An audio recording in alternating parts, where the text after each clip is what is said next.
Right here is a copy of the Book of Mormon. The Old and New Testament on the top, then it's got the Book of Mormon, which includes Doctrines and Covenants and the Pearl of Great Price.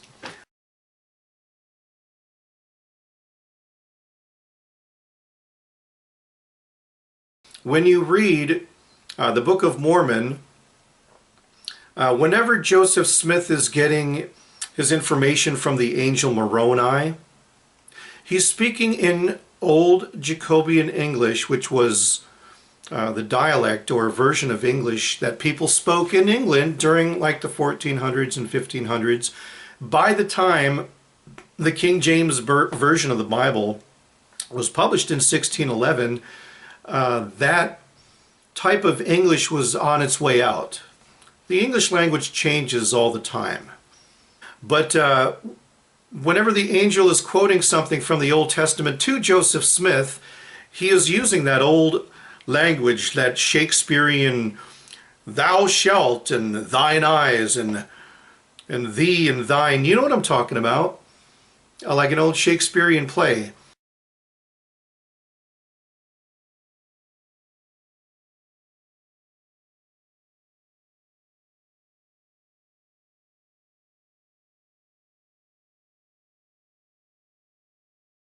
So why is the angel speaking in Old Jacobean English? Wouldn't he just be speaking to Joseph Smith either in the language or dialect that he spoke while he was alive?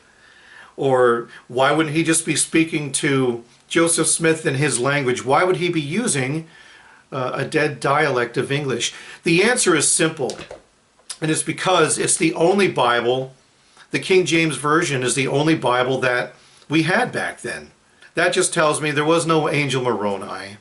Joseph Smith is just making all this crap up, and he's using a King James Version of the Bible to do it.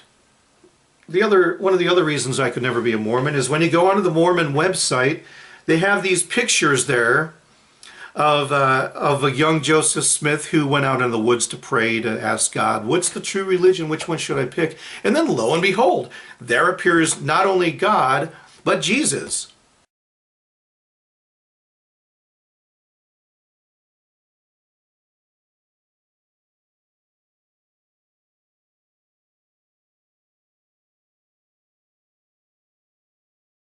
Okay, so he's got God and Jesus kind of floating, hovering around in front of him.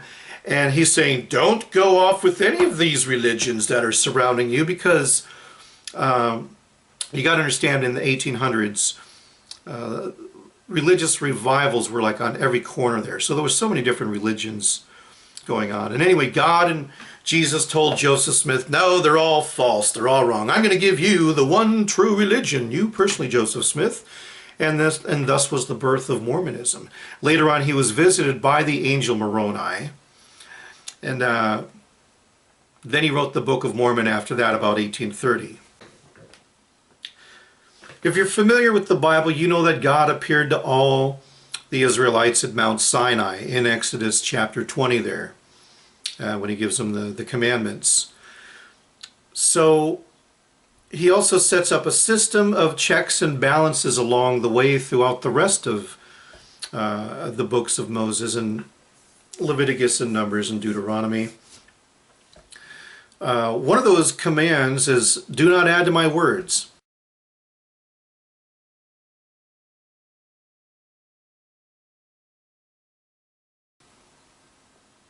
Do not change any of his words. Do not add to his commandments. Do not delete his commandments.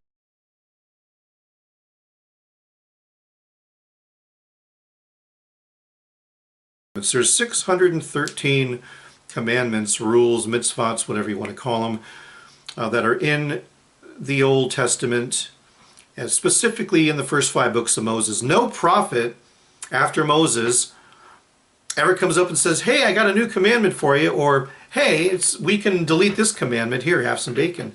You know, that doesn't happen.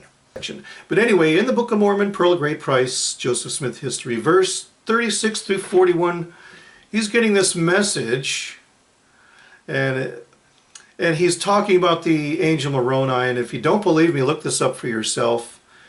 You can find it online for free if you don't have a physical copy. Isn't that the great thing about the internet, is we don't have to like go to the library or a bookstore. We can just Google stuff, and if you want, I've got physical copies. If I don't believe what I see online, I can verify it by looking up in my physical Bible. Anyway, verse 36, this is the angel Moroni talking to Joseph Smith here, or Joseph Smith talking about what the angel said. After telling me these things, he commenced quoting the prophecies of the Old Testament. He first quoted part of the 3rd chapter of Malachi, and he quoted also the 4th or last chapter of the same prophecy, though with a little variation from the way it reads in our Bibles.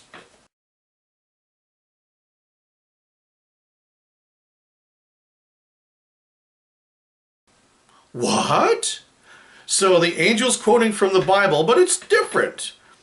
It's from the Bible, but not from the Bible. Anyway, it says right here in the Book of Mormon, verse 39, he also quoted the next verse differently.